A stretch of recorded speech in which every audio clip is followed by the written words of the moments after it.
Taylor, thank you for joining me on the show. Well, thank you for having me. It's a pleasure, honestly. No, it's all mine. And for any listeners, Taylor is from the Waffle Shop Podcast, which is, well, actually, why don't you explain a bit about what your podcast is about? The podcast is around mental health, and kind of focuses on men's mental health and kind of getting men to open up and kind of, just be honest and open, which is something that I never ever did. And it kind of took me to a place where I hope I never go back to. And I kind of that's how it started. Was I was quite reluctant to put myself out there, didn't really know how to kind of talk to people. Whereas this was born off the back of a kind of some of my therapy sessions that I was having. I was like, you know what, now's the right time. And then it kind of the waffle shop was born, because all my friends will tell you literally like how much I absolutely like waffle, which you'll probably find out in this episode. I will, like, a perfect guest. You want a guest who can talk. I can definitely do that. Whether it means anything or literally makes any sense is a different thing. It'll inspire someone. I'm sure it'll inspire someone. You must be doing something right since you've got your own show. So you'd hope to, you'd like to think so. But yeah, it seems to be going okay. But I think, as like you'll know yourself, it's kind of, keeping up with it and kind of like keeping motivated and, trying to keep your day-to-day like routine going, as well as kind of having a podcast. I mean, it's such an incredible platform. And to be fair, especially yours, it's what you're doing and kind of the awareness that you're getting out there is phenomenal. And you should be really proud of yourself for that. Oh, thank you. I really appreciate that. No, honestly, it's you're really, my favorite really guest now. So you mentioned in your talking that you've had some of your own struggles with mental health, and particularly opening up. Why do you think you did struggle to talk about things? I'm one of those people that kind of I bottle everything up. Like, I'm kind of got this horrible sense of pride, whereas I can do everything by myself. I'm very independent. I don't need help from anyone. I can do it all by myself. Whereas I went through quite a life-changing experience where I nearly lost my mum to an operation gone wrong. So basically overnight, I was basically about to lose my mum, but then in the same time, I had a little sister. So it's kind of became a dad overnight. Then I had to, take on a house, which is beyond me why anyone would want to buy a house with all everything that comes with it. And then for such a huge period of time, I was just like, no, I'm handling this. I can do this. My mum's still with us. She's in a rehabilitation center now, kind of learning how to like walk, talk, and all these various other things again. But I hadn't processed what had actually happened myself. So I was kind of fixing it for other people and helping other people along, but all I was doing was distracting myself from what was actually going on. So yeah, it got to a stage where I just couldn't do it anymore. And it sounds probably quite brutal, and it's not very often that I say it out loud because I don't know. It's not that I'm not proud of it. It's obviously it was out of my control, but it got to a stage where either something needs to change or, I was going to do something stupid. And I reached out. I spoke to one of my best mates and to my little sister, and I just said, like, oh, look, it's rare for me to admit defeat. I'm really struggling. And honestly, just by saying it out loud and saying it to like, my close support network, it literally changed overnight. It was like a burden had been lifted.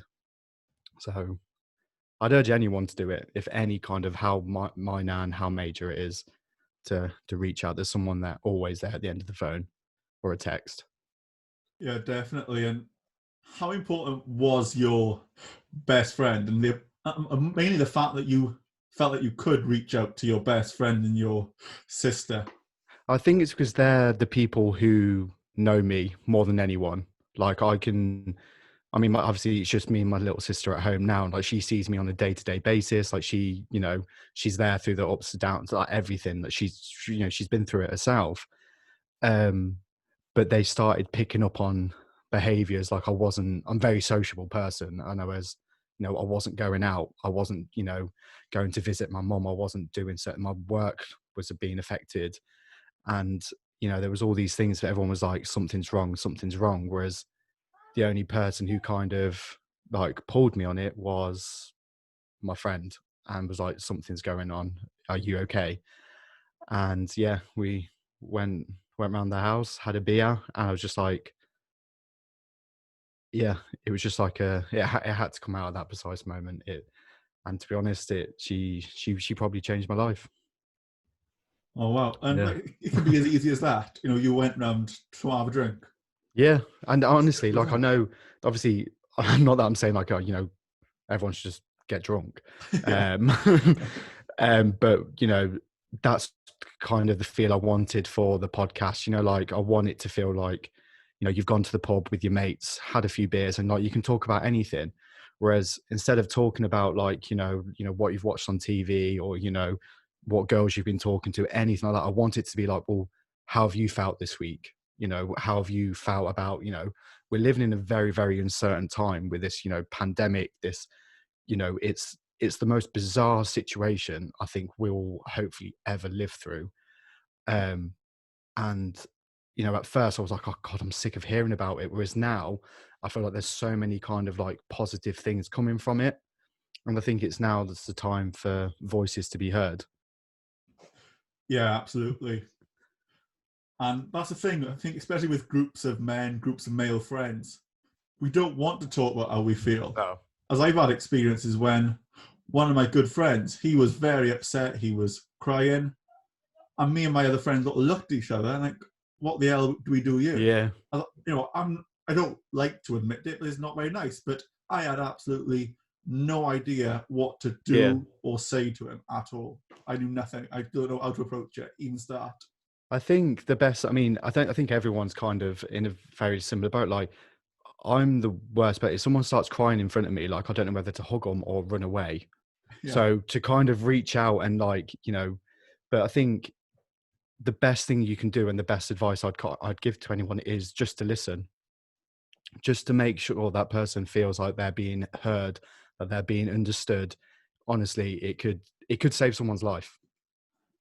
Yeah, absolutely.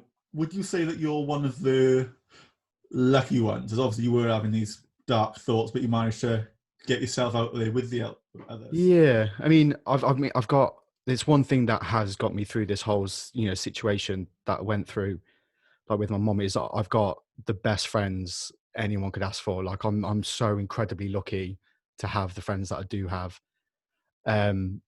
But I would say there's an element of luck to that, but at the same time, like I'm incredibly stubborn as well. So it was just like I'm my own worst enemy sometimes, but it's a case of, that's a really good question. You've actually threw me because I was trying to try and waffle my way around that one, but I don't know if it was luck. I don't think I've actually been asked that before. I don't know if it was luck or it was just a case of one thing that, fair, I will answer with. One of my friends said it to me and it struck a chord, and it's one thing that's always in the back of my mind is I'd rather hear your crying, your texts, or I'm reading them than reading something at your funeral. And that to me is just like, do you know what? For anyone listening anywhere, it's about being honest and putting yourself first. It's not selfish taking some time out and doing what's right for you. Yeah, that really does hit home. I think that will hit home with everyone. Sorry to get deep there. That's what we want. This is literally exactly what both of us are aiming for. So yeah, it's really good. So, what moving forward? Did you have any coping mechanisms or anything to do? Maybe before that, at the time when you were struggling, yeah. did you have any coping mechanisms that maybe worked at the time but weren't sustainable enough to last, or anything like that? The gym was a big Uh, one for me. It doesn't look like it now, obviously. But yeah, I was going to the gym quite a lot, quite like an unhealthy amount of time in the gym, and just can't. It was just a constant distraction, which, even though it's a coping mechanism, it's not the best one because you just kind of. It's like my cousin always says, like whether you deal with a situation now or in 5 years' time, you're going to deal with it. So the best way, the advice is you literally just, it's like taking off a plaster, just rip it off. It's going to hurt a little while, but I mean, once it's done, it's done. When especially today, it's not even just when it was happening. When I get anxious or, nervous or I've had a bad day, Lego is a huge coping wow. mechanism for me. Like, honestly, I have so many different sets. Like it's weird how kind of relaxing. It's just a complete distraction. It's like I'm seeing things coming together, and yeah, Lego and bizarrely chiropractor videos on YouTube where people get like clicked into place and stuff. I don't know why. It's just a thing. So, your advice to my listeners: if you're feeling anxious, go to the gym, buy a Yes. Lego set, and watch some chiropractic videos. Yes, exactly what This is top advice. I don't know how it is. No, but this is one of the reasons why I speak to the wide range of guests that I do on mine, because what I could sit here and say, like, this works for me, and it might not work for for yourself. But when you go through kind of like these mental health sites and like whatever, they tell like, take time out for yourself, like try yoga, try this, try walking, try all these various things. And it's kind of like I went through a stage of like, well, okay, I'm trying everything that you're advising me to do, and I still feel that certain way. Yeah. So it's kind of, I took it upon myself, just like, you know what, I'm ignoring that advice. Some of it is brilliant and it does work. But then on the other hand, it's like, I need to find what's right for me. I need to, for once, be a little bit selfish. If it means someone else is going to get upset, then unfortunately, they're going to have to be upset because I'm doing what's right for me. If I want to go out and buy Lego, if I want to go to the gym, if I don't want to do something as well, which is a huge part of it, you don't have to explain yourself to anyone. You get one chance of being here. Like, my whole life flipped in a matter of hours and took a complete opposite direction. And, you don't get to do it again. So no one can sit here and tell you that, don't do this. This isn't going to work. This isn't going to work, because you don't know until you try. So if you are feeling anxious or anything like that, like, do anything, like whatever you feel like might help you, do it, because no one can tell you that it's the wrong thing to do. Absolutely. And I'm really glad you mentioned about don't doing things as well. As there's so Yeah. much focus on do this, do this, do this. But sometimes if you've had a rough day or if you're struggling, just lying in bed and staying in bed that extra hour or two Exactly. can help. You don't have to do everything. No, I don't want to, like, all these websites are saying like, I don't want to, if I'm feeling anxious, go home, lie down and listen to whale music. That is not going to help me. One, it's going to probably make me need the toilet. And two, the sound of a whale is probably going to annoy me after about 2-3 minutes of listening to it. So Agreed. exactly. So I just think like there's so much pressure at the minute of like, everyone needs to look a certain way. Everyone needs to, behave a certain way. And it's just, I'm just sick to death of it. Just do what makes you happy, because you don't want to get to a stage of life. I mean, I turned 30 in lockdown, and there's so many things that I've kind of either, one, been scared to do, two, I haven't got out of my comfort zone, and I've missed out on opportunities. And I've kind of built up this kind of mentality now where I'd rather regret something that I have done than what I haven't. And that's exactly why, never in a million years did I think I'd have a podcast. And then when I'd kind of took that leap and started it, and it's gone from strength to strength. Like, it still baffles me that anyone wants to listen to my voice. So, do you know what I mean? And you probably, agree with me, like, on that. It's weird, but, it's like with your situation, like, you got out of your comfort zone, you did something that you probably never thought you were going to do. And does it make you feel good? Oh yeah, absolutely. And same as There you we have said, it. it baffles me as growing up with quite a bad stutter. Yeah. I was always pushed to the corner. I was always the one who would be made an effort to not speak. You know, people would make sure I didn't speak, and I would go to hell and back to avoid speaking situations. Yeah. And now I'm hosting a podcast that's listened to in over 30 countries. Like, why Exactly. is someone in Hong Kong Exactly. listening to me? Why are they listening to every episode? Like, I love it, but why? I don't understand. It is weird, but you should be incredibly proud because, like I said, like it's people like you who really do kind of push the boundaries, and it's your kind of story and what you're doing now, regardless of what you think. It's like it will inspire someone, and if it gets them through their day, like that, someone else's coping mechanism might be listening to your voice. So the fact that you might not realize it, but the fact that you're there, you know, with this kind of like this positive message, like getting over your kind of insecurities, like one, it's helping you, but you don't know who else is helping. I think it's incredible. Oh, well, thank you. I can honestly say the same to you. When you started your podcast, did you have any worries about podcasting? Because I know for me, I was a bit, what are people going to say? I wonder if you had any sort of Yeah. similar worries in your head about it. The only thing I was worried about is kind of there was a lot of stuff that happened throughout the situation that I went through. That was the first time I was like openly talking about it. And then obviously it was being recorded and it was going out, and it kind of it petrified me because I thought, I don't know if I could do it. But from my own point of view, it needed to be said. I needed to get it off my chest. So I was worried. In fact, I wouldn't even say I was worried. I was petrified of what people were going to think, what people were going to, say on the back of it.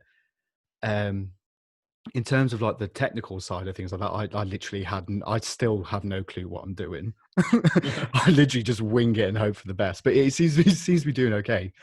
But yeah, I think regardless of what you do, everyone's always going to have an opinion, whether you're doing bad or good. And I think there's one thing this pandemic's taught me is literally it's so easy to kind of get consumed and all that. But the minute you kind of develop this, like, I don't kind of give a shit attitude, it's like, say what you want, because you know what, around the corner might think this is silly, but like you just said, that person in Hong Kong who's listening to every episode, you're doing something right. So everyone's always going to talk. Absolutely. It's easy as that. And has actually the podcast helped you at all? Helped you personally or speaking? What ways has it actually helped you? Okay, this is going to sound so cheesy, right? Go But for it.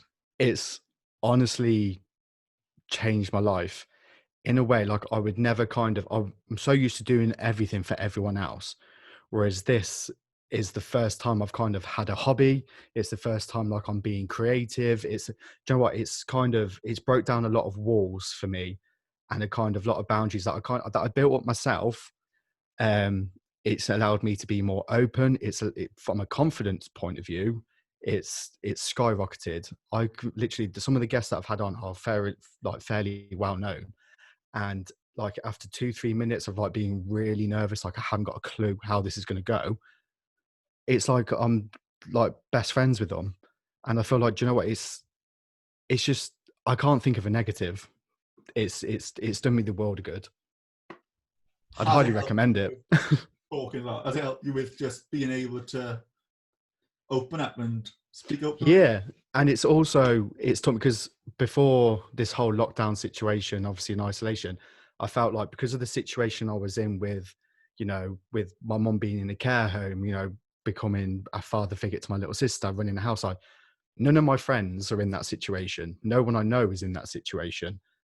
But then since kind of opening up and talking about it, reaching out to people like on Facebook and Instagram, there's like a whole world out there of people going through this, like, who care for other people that they didn't know that existed. There's like a whole community out there. And I think it's so easy to kind of forget that there's a big wide world around you when you're so kind of consumed with here and now. And that is one thing that has taught me, that is there's a big wide world out there, and whether you think it or not, someone will listen. And it's their voices need to be heard. So is it fair to say that the podcasters introduce you to people and groups of people, not just in the podcasting community, but beyond that as well? Definitely.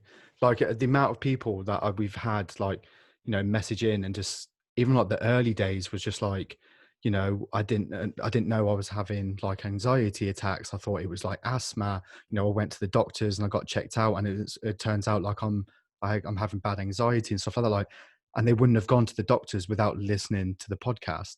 And it's just like, well, you know, like if you ever feel anxious, just message me. It's like, I'm not by no means like a doctor or anything like that, but I'm only speaking from personal experiences.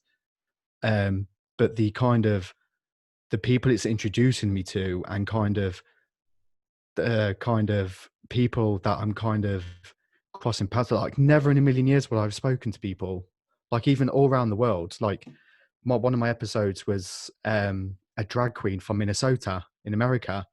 And it was like, when would I have ever got the opportunity to speak to someone, you know, like that, if it wasn't for the podcast? It's insane. It really is insane. Absolutely. And does it help your mental well-being? So, you know, it gives you something to focus on, bit of fun as well. It does. Sometimes it's stressful. I think I'm very routine driven. So sometimes, like if I haven't, you know, got that post ready to go on Instagram, or, you know, if I haven't recorded an intro or an outro, I do get quite aggy with myself and quite ratty with everyone around me. Um, but in terms of kind of, you know, like my well-being, it's kind of, it's made me excited for something that, and I don't normally, I'm very stuck in like, you know, day to day.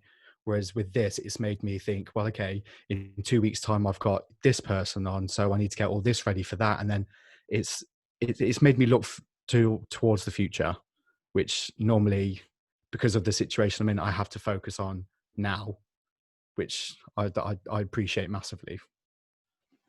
How are you feeling about your current situation? As obviously it's still ongoing. You know, we're not talking about it happened, you know, just for listeners to know it's still going on today, obviously. Yeah.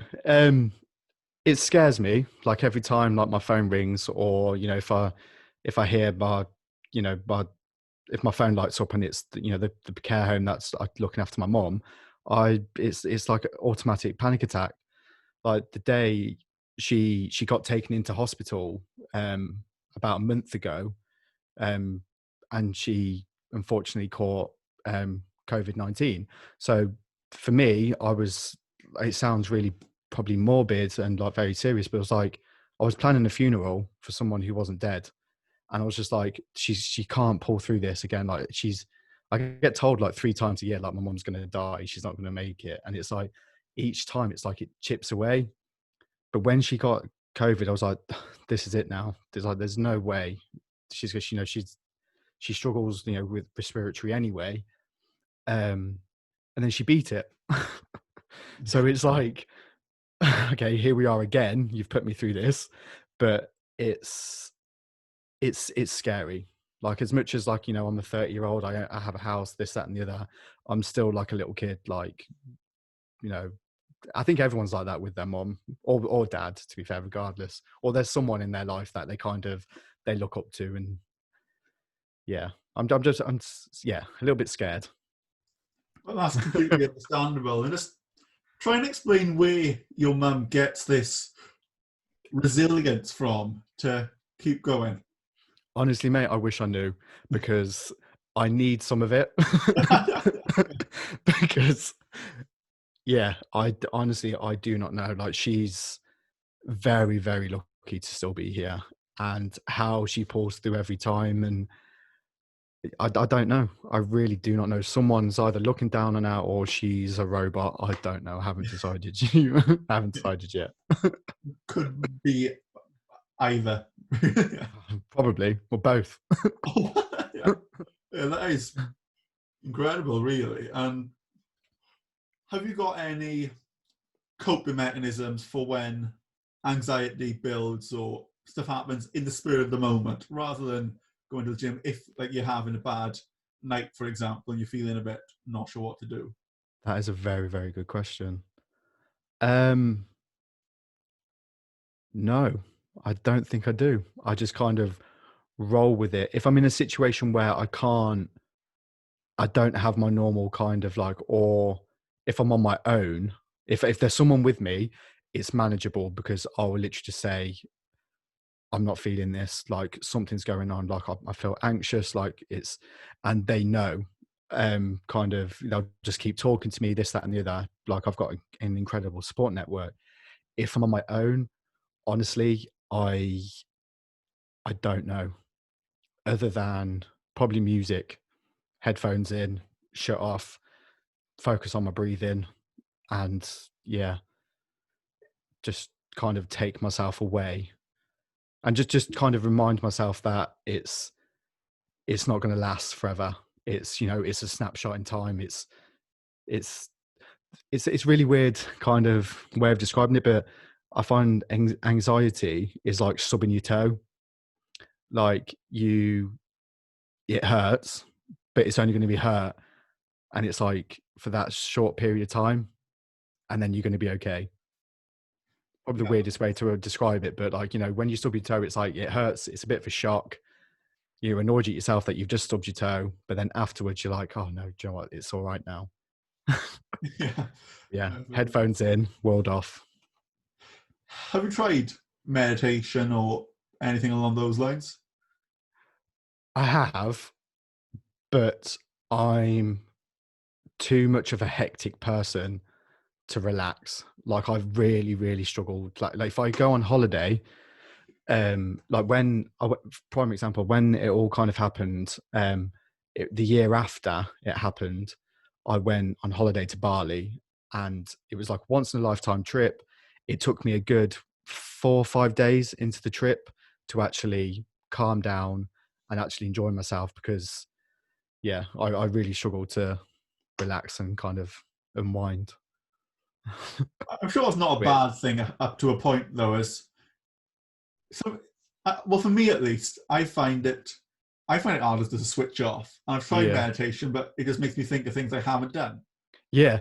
Exactly. Yeah, Or the, you know, the thing you said like 10 years ago, like when you were in school or, you know, at work or whatever, and you're like, why did you say that for? It's like, well, I don't know. It was 10 years ago. Why are you thinking about this now? So it's like, yeah. Again, I think the only reason I do it is just the whole wow music thing. Like it just annoys me. So I don't know. It works obviously for a lot of other people, but it's not something that I've found useful for me. yeah. For me, it's something I've used sometimes to help me sleep, just like a little Yeah. 10-minute breathing Yeah. meditation thing. But you're meant to do them in the mornings to wake you up, Oh, okay. partly, according to the app I got. Oh, I And I didn't know use that them in the day either. to help me sleep. So I do it wrong, but maybe Maybe that's the that's why point. you're not sleeping. You're Yeah, doing it the wrong way around. yeah. It doesn't work, but She probably should have told you this before. yeah. But because you're not meant to fall asleep when you meditate, I learned that the hard way by falling Yeah. asleep. Yeah. So That's that's why I why worry I worry about about. like yoga and stuff, because it's like for someone who's, you know, I'm quite a stocky guy, so it's like if I I can't go into any of those positions or anything. I just get like, no, that's this that's not for me either. No, I couldn't do that. I've heard some people listen to sort of like self affirmations all night, saying, I'm strong, I'm confident, I'm this. And it like Yeah. goes in your subconscious. Have you tried that? No, I think if someone was in my ear all night just talking, I think I'd lose my head a Yeah. little bit. I'd like, just shut up, just stop talking. As much as it's good to talk, obviously that's the whole point of my podcast. Like, Yeah. open up, not when I'm trying to sleep. Yeah. Any other time is fine.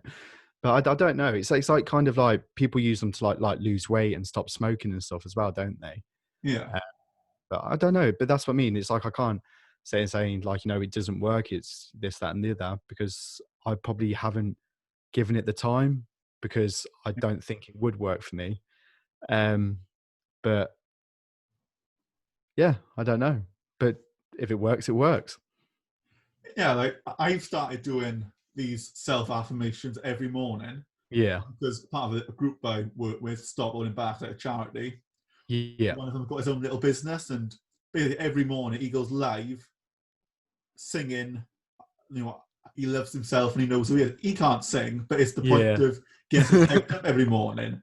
And I've been talked into doing it. Yeah. And it's just, well, that's a bit of fun, but it gets you off in a good way. But that's the complete opposite to lying in bed and having, Yeah. I am strong and confident going on. But not only that, but surely then something like that like kickstarts your day then, doesn't it? It puts you in a good mood. You've had a bit of a laugh. And I think laughter is the best medicine. It's honestly, thank God for the inventor of TikTok, because I could sit there for hours scrolling through those videos. It's insane. But yeah, anything like that, like laughter and music. Do you know what I found? Like, it's the simple things that help you kind of the most, not the kind of the big extravagant, I don't know where I was going with that, but I think it's the simple things like your friends, your family, laughter, music. They're the biggest like remedy. Definitely. As for me, I always remember I was staying in a hostel up in Manchester on a training weekend with a group of people my age. We never met until that weekend. And one of my best memories is one of the evenings, there were 8 of us sat around the table, getting to know each other, talking and having a laugh. And it's just that conversation. And it's so simple. We just sat there. There was no alcohol on this course. So we were sat there with cups of water in front of us all, just really enjoying ourselves. And that is a moment I will remember for the rest of my life. And it sounds stupid and small. No, I'm a big believer in I'm a big believer as well in taking photos. Exactly what you like, similar to what you've just said, because you want to look back on that. That's like a happy memory. And then when, to fair, I probably should have said this earlier, like when I am feeling anxious and stuff like that, like you go kind of take you back to that time when, when you were sat around that table with all those, with those cups of water, having those chats. And it gives you that realization like, well, there's either better times coming or, remember how you felt at this time, and it can change your whole mindset. So I completely agree with you on that. It's not, I don't think it's cheesy at all.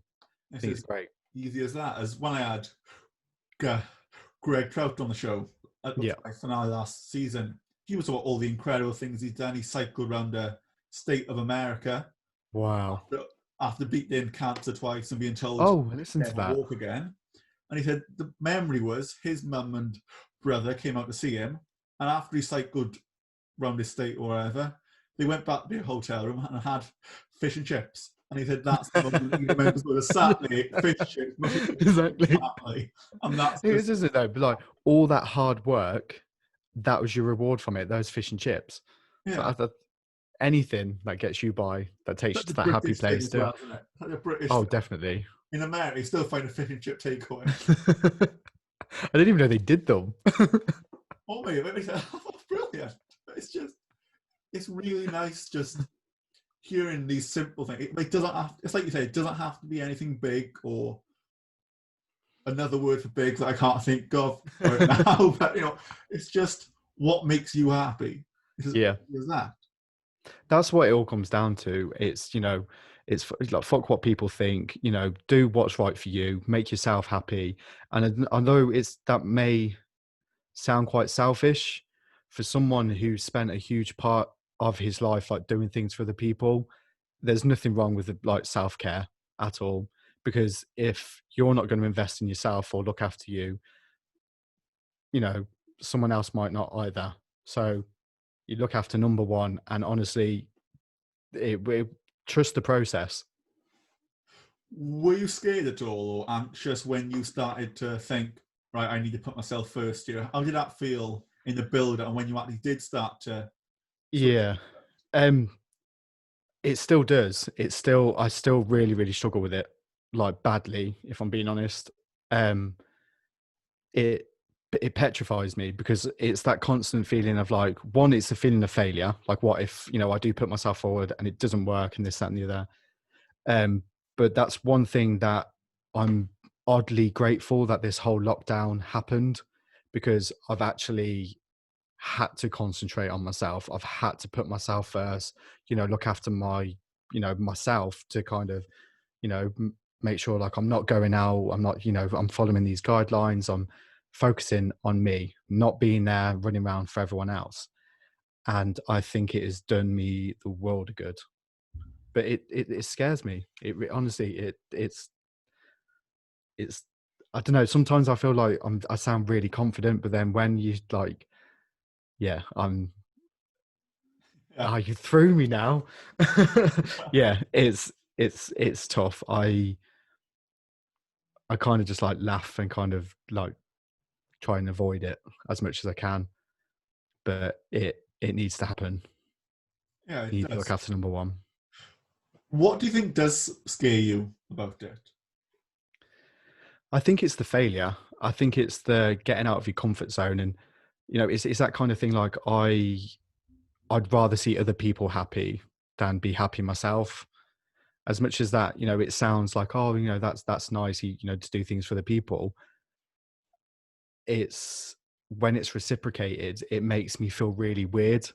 It's like birthdays. I'd much rather celebrate someone else's birthday than my own, for that exact reason. It's that kind of, I don't know. I think it's guess of like fear of rejection, fear of like, it all going wrong. Whereas if I'm doing it for someone else, it's kind of, it's more of a collaboration. I don't know. It's probably the weirdest emotion to describe, like kind of fear and rejection, I think. Yeah, definitely. And I'm the same. I wouldn't know how to define it and why we're afraid of certain things. Like for me, I think it's all down to doubt. You get a lot of self-doubt. Definitely. And What's it your take literally on is a that? real make or break situation. Exactly what you just said. It's that kind of, one, you kind of self-doubting, and two, what if other people doubt you? And but on the flip side of that, me being as argumentative and stubborn that I am, I love proving people wrong. I love like proving myself wrong. It doesn't happen very often, Yeah. but but it's, it's what kind of like gave you the confidence to start this with the podcast? Did you like have those doubts and those kind of, that kind of little bit of fear? Yeah, yes. It was, well, really, I went on a speech course just last September, which, Oh wow. well, it's not even been a year since I've found my voice, really. But Yeah. afterward, I started doing a bit more on social media. I set up a blog site and I started writing blogs. And I was sort of kind of make up for lost time, you could say. Yeah. Writing blogs was good, but I was like, what can I do? What can I do next? What can I do that's bigger and better? Yeah. So, but this came after. I spent a good few months first just working on my speech. It wasn't. I came back from that course as a podcast host. It took Yeah. 4-5 months of solid day in day out working on my speech to get to this point. And I thought, what literally relies on your voice for podcasting? And it seems like I knew nothing, and I still know nothing. I didn't even listen to podcasts before I started my Yeah. podcast. It's insane though, is it? Because it's like, if you think about like, even though it's kind of like a therapy thing with the podcast, Yeah, whether you're listening to one or like you're obviously like yourself, like you're hosting one, like for me, it's, I'm open up, I'm talking about my feelings. Whereas with you, it's like, I can't imagine like the wonders it's done for like your, your journey following on, from your course. Like that's incredible. yeah. It's always looking for something else. Really, is I started off like blogs and like what can I do next podcast, and it originally started off as an idea to I was going to call it like the Schofield Stutter Show or something Yeah. like that. I thought it'll be about stammering, stuttering, interviewing people who stutter. Yeah.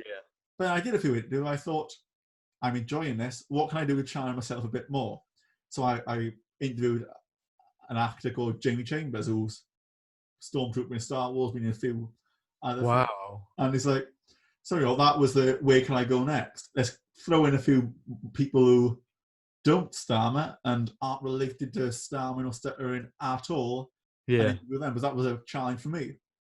And it just went up from there, really. And this season now was, right, I want it bigger, I want it better, I want it more professional, and that's just Yes. wonders. But yeah, for me, it's always looking to maybe prove something to myself, but I'm always looking for that little bit further, trying to go that extra mile, seeing what I can do next. If I feel comfortable, I'll find something new. I'll find a new way to challenge myself, really.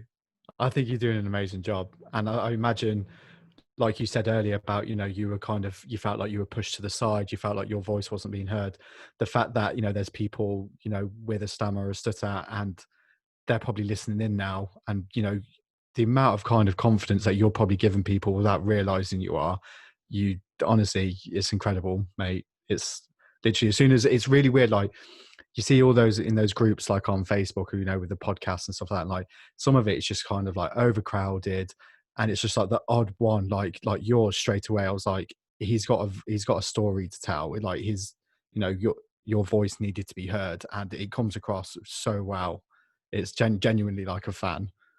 It's honestly, it's amazing what you're doing. Yeah, thank you. But honestly, I can say the same to you at your podcast. Is I really enjoy it because, well, especially from this conversation, I think we're quite similar in our ways about things, our approach. Yeah. And I think that's why we like each other podcast, really. Yeah. I feel like it feels genuine. It's like, it's not coming like, oh, like my life's great. I've got this, like that. That kind of stuff. It doesn't interest me. Like I want to speak to, real people, who have had real struggles, people that don't necessarily sometimes have that platform to either talk, but at the same time, like I want to talk to people that, have that kind of ability to help others.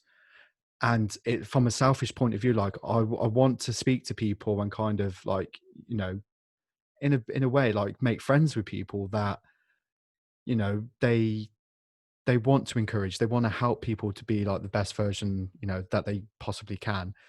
And because I go back to like when I went through the whole situation with my mom, like I didn't know where to turn. I literally did not know where to turn, no advice, this, that, and the other. And it wasn't through like listening to podcasts, through so many kind of different ones that literally I was about to like reel some off then, and I've like literally completely gone. Like actually the one that has helped recently is his name's AJ Roberts. He was a guest on mine a few weeks ago, and he speaks like yourself to some incredible people, who have been through the mill themselves, but they've gone on to achieve like such great things. And I feel like at the moment with the pandemic, with everything kind of being on lockdown, people are being heard for the first time, and there are a lot of stories out there, and it's, like yourself, there's incredible stories to listen to. Absolutely. And your story is, inspiring. Again, just for the listeners to know, I wasn't aware of the ins and outs of your story before this podcast. We talked about, you said you were going to share a few personal experiences, and you left it at that. You don't mention it.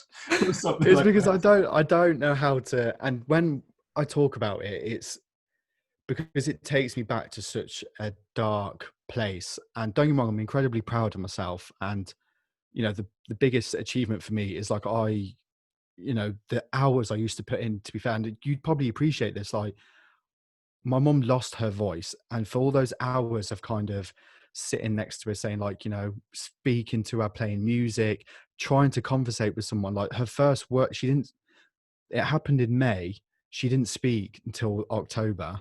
Like that's how long we were kind of like, we were there for like, sometimes like 12 hours a day, kind of, putting in all this effort. And I feel like now, and especially why the podcast was born, it was I'm now taking a step back and realizing like, do you know what? Good things come to those who not wait, but like they work their asses off. Yeah. And, you look at the success you're having now, from, what you've achieved. And I look at like people like my mom and like these incredible guests that, like you have on your show. I don't know. It just baffles me how strong people can be. And yeah, I don't know. It's just inspiring, really inspiring. Yeah, and it's okay to be proud of yourself. As you said, you should be proud of what you've done. Mm-hmm. You really should. Is that My something I think we could go talk? greatest achievements, my little sister, like she's turned into a beautiful, like strong, like young woman, and I feel like there's a huge part of me, like I'm like, do you know what, you've done well here. Like I don't know. I feel like I'm going red because I'm talking about like it's weird. Yeah, I think don't really get this personal for myself or my guests. The new experience for me as well. But yeah, how important do you think that is, recognizing progress? To be fair, I think we can call it progress. Definitely, and I feel like, I mean, how many people who have took like those before pictures, like before they go into the gym and there's something like, I'm going to stick to this diet. I'm going to kind of, I'm going to do this, and then they look back, at the same picture, like, oh, okay, well, I actually still look the same. With that, there's a huge kind of thing, like with an element of disappointment, and it's like, oh, like, well, I'll start again on Monday. It's the complete opposite when you think about like mentality and kind of, mental health. Like I look back at like a year ago, or even like to January when things were really, really bad. And now I can stand up and be incredibly proud of myself to say, look, do you know what? You went through that, you dealt with it, and now you're here talking about it on, on an incredible podcast. It's like, it's about recognizing your own strengths, or recognizing your achievements, and people have a lot to be proud of. They just don't give themselves enough credit. Yeah, it's easier to put yourself down. Of course it is. It's I think it's Taylor's oldest time with that. I don't think that will ever go away. No, not at all. What do you think you could do to actually try and combat the negative string of emotions, we could say? I think setting yourself like, but not like goals like you're going to like climb a mountain, or, I mean, if you want those to be your goals, like fair enough, like you go for it. But it's all about the little things, like, it's like run like a mile and then just kind of slowly upping it every time until like you get to like 5 miles. So, it's those little things. I think it's just kind of just don't be too hard on yourself. I feel like the world's a hard enough place as it is. It's, it's a very, very negative world that we're living in, but just kind of recognizing what you can do, what your abilities are. And, if you don't want to do something, but don't be too hard on yourself, because, tomorrow's 24 hours as well. Tomorrow's a new day. Definitely. And just because I'm a pain, what are you proud of? What are you happy with? What can you do well? You have to demonstrate this now. Practice what you preach. I can make a really good omelette. I'm quite proud of that. Yeah. I'm quite good at that. I feel like I'm quite a good listener, and I'm I don't know. I don't know. I honestly don't know. I don't know.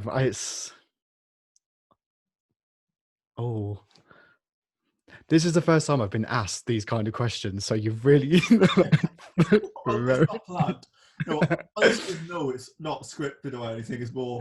But this is what I mean. It's like I'm so used to talking about and like doing things for everyone else. So when it comes to like me, like I have no idea. Like I'm a bit like rabbit in the headlights. But I think I'm good. I'm quite creative. I'm quite kind of open, and I'm very big believer in like laughter is like the greatest medicine. And I'd rather be trying to look for the positive or the joke in every kind of situation. I feel like that's probably one of my biggest strengths, is that I listen to listen, not listen to kind of react. Which I think I'm quite good at that. The whole point of me asking you that was more, regardless of what you said, it's to point out that it's good to talk about what you're happy with. It's good to talk about what you like, what you're proud of. And it's I would say as easy as that, but yeah. No, but I think it is. And it is the little things. I feel like my mind immediately went to like, oh, I'm not good at sports. I'm not good at like anything like that.